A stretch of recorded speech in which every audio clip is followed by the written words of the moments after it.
Good morning, Mr. Chairman, members of the committee. My name is Catherine Vandemoer, Catherine Vandemoer.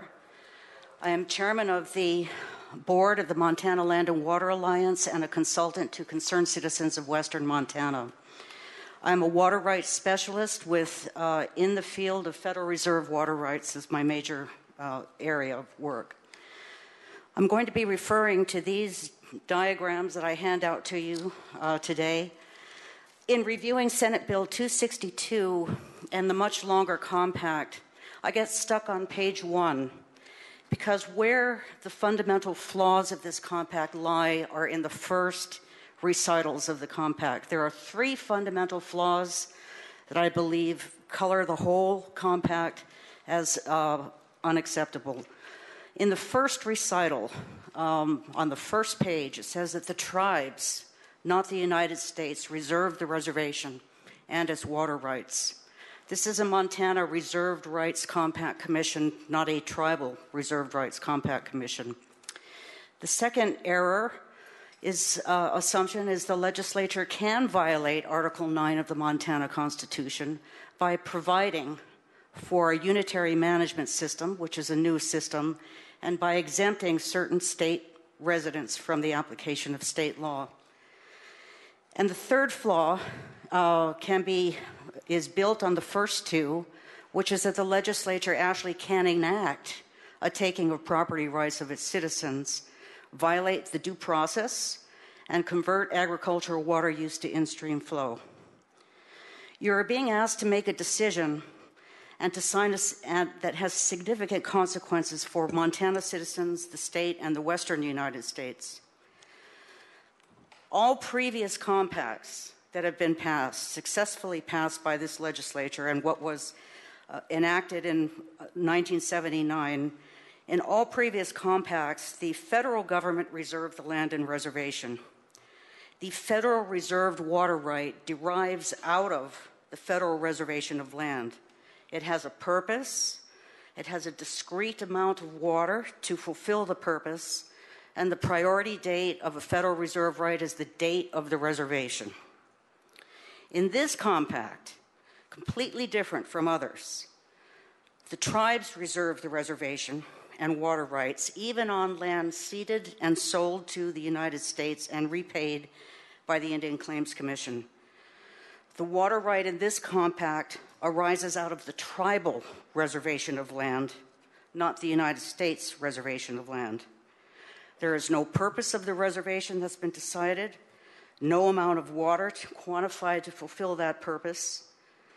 In this compact, federal reserved water rights under the Winters Doctrine are transformed into something called a tribal reserved water right, Aboriginal rights, with a priority date of time immemorial. Again, completely distinct from the concept of a federal reserved water right. Now, how are these assumptions implemented in the bill? First of all, the compact provides for a water right outside the reservation on Aboriginal lands, which are west of the Continental Divide, not east, ceded to the United States, where a right of access to fish, hunt and gather, is magically turned into a water right with a time immemorial priority date. Indeed, counsel for the state admitted that the United States Supreme Court has not decided whether this right of access conveys a water right. The second area which these assumptions are implemented is in the generation of a new tribal reserved right through the use of an inappropriate computer model that hypothetically idealizes historic water use, management, operation, and efficiency of the Flathead Irrigation Project to convert the water saved to more than 100 in-stream flow points with a time immemorial priority date that portray the Flathead Reservation as it was in 1855. Finally, the award of an enormous amount of the state of Montana's water to the tribes, which is buried in 1,000 pages of abstracts, which are a substantive part of the compact, instead of being based on a Winters Doctrine analysis, purpose of the reservation, amount of water, to meet the purpose can only be based on the theory that the tribes reserve from themselves all of the water that runs on, under, or near the reservation, and all the water on lands they ceded to the United States. This has been the same position the tribes have had since 2001, and it's been a position that they own all the water, and secondly, as the owner of all the water, they have the right to administer it all. Now, where this is troubling is that we can see that the Compact Commission's rolling definition of this new type of water right has been underway since 2011. First, the off-reservation water rights were called Federal Reserve water rights, where in the Stevens Treaty, water which simply granted access, this water, the Stevens Treaty gave the tribes a Federal Reserve water right to support the fishery in the treaty. When the Compact Commission was confronted with that error, the water rights became federally derived water rights. When that was insufficient to address the issue of Federal Reserve water rights that this Compact Commission is supposed to be addressed, the term became, well, simply we're solving all of the water rights that exist that the tribes could potentially claim all over the state of Montana. And finally, we're into now a tribal reserved water right. That does not have a doctrine like the Winters Doctrine, but it implies many things. You can't take this first recital out of the compact and think it's fixed because it carries all the way through. But the basis of the tribe's reserved water right in this compact is wrong. There is no question that the United States did the reserving of Indian reservations. Otherwise, the United States Supreme Court could not have extended the Winters Doctrine to non-Indian reserve lands, such as forests, wildlife refuges, and national parks. And the Compact Commission could not have negotiated any of these previous compacts if the Winters Doctrine was strictly about a tribal reserved water right. If you accept this thesis of the compact, the tribal reserved water right, the state of Montana will literally be creating a new type of federal water right, a federal water right. Does the state of Montana and the Montana legislature have that authority to create a new type of federal water right that is not based on the long-term doctrine of the Winters case? The second area is unitary management, which violates Article 9 of the Montana Constitution. Senate Bill 262's intent is to provide for a new system of management based on the theory of tribal reserve rights and the consequence that the tribes own all the water on or near or under the reservation or reserved it. The compact awards the CSKT full administration of the water resources of state-based water rights and users on private lands, cities, and towns, thereby nullifying Article 9 of the Montana Constitution. Indeed, this is known as the Grand Bargain, stated by Compact Commission Chairman Chris Tweeten in August 2012. He said, and I quote, "The response is to remind the tribes about the Grand Bargain and the fact that we agreed to do this extraordinary thing, frankly, with respect to agreeing to subject or remove non-Indian rights on the reservation from the jurisdiction and control of the state and place that somewhere else at the tribe's request." The Grand Bargain is represented in the second clause of Senate Bill 262, which states that the purposes of the bill are to provide for a unitary system and to provide for exemptions from state law.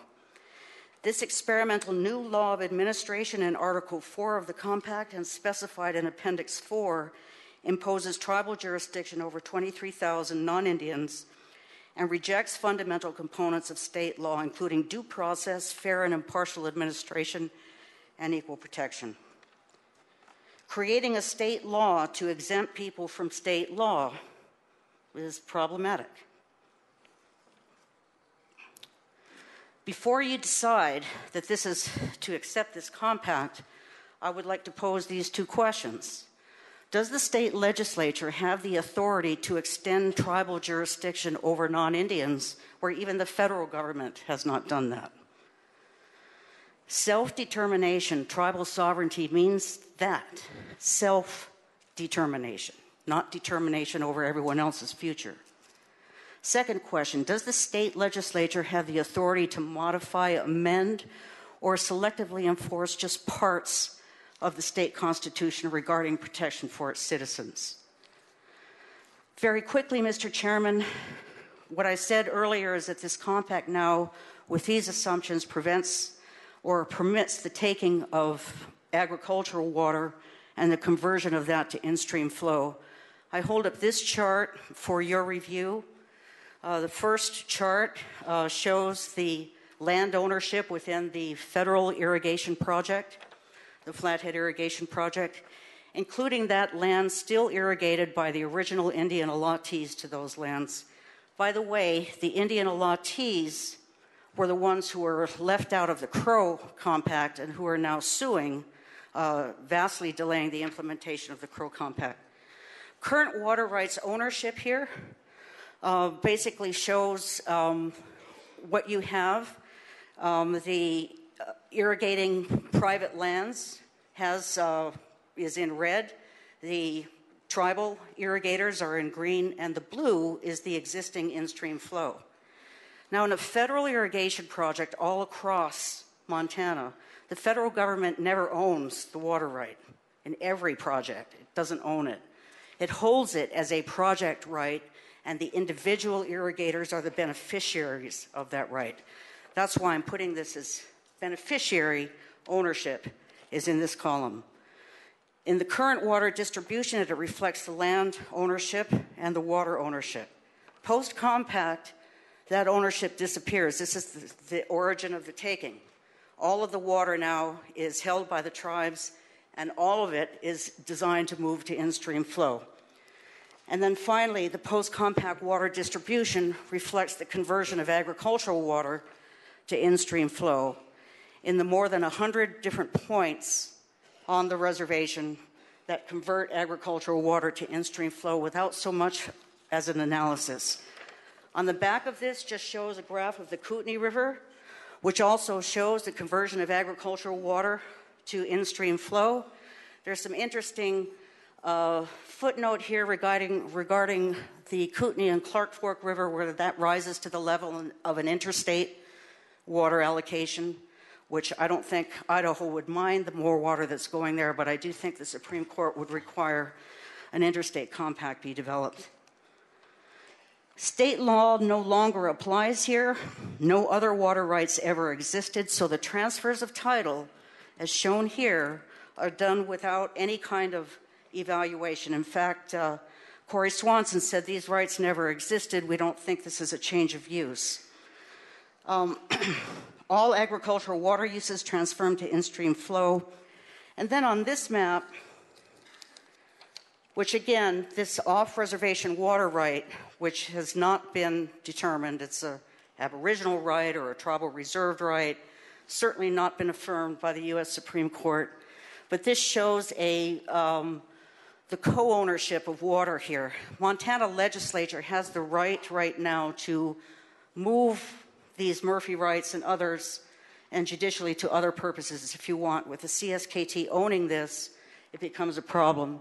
The blue area here, you should know that the Unitary Management Board does extend off the reservation because the tribes will get to decide who gets to lease Hungry Horse water. In conclusion, do you really have a choice here? If you take the choice of this compact, and the first item, the first allowance of the initial compact commission duties, that's not available to you now. That's been made very clear. But the train that you're about to take by this choice is you're creating a new type of federal water right. There is no water quantification in the compact provided. It's literally a blank check. It asks you to violate the Montana and U.S. constitutions. It permits the taking of your citizens' property rights. It extends tribal jurisdiction over non-Indians where even the federal government has not done that. It guts the legislator's prerogatives, safeguards, and institutions. No breaks, no safeguards, no turning back.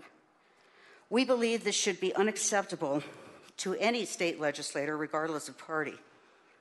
And we ask you very much to consider the other information that's available about this compact and to consider not passing this. Thank you for your time.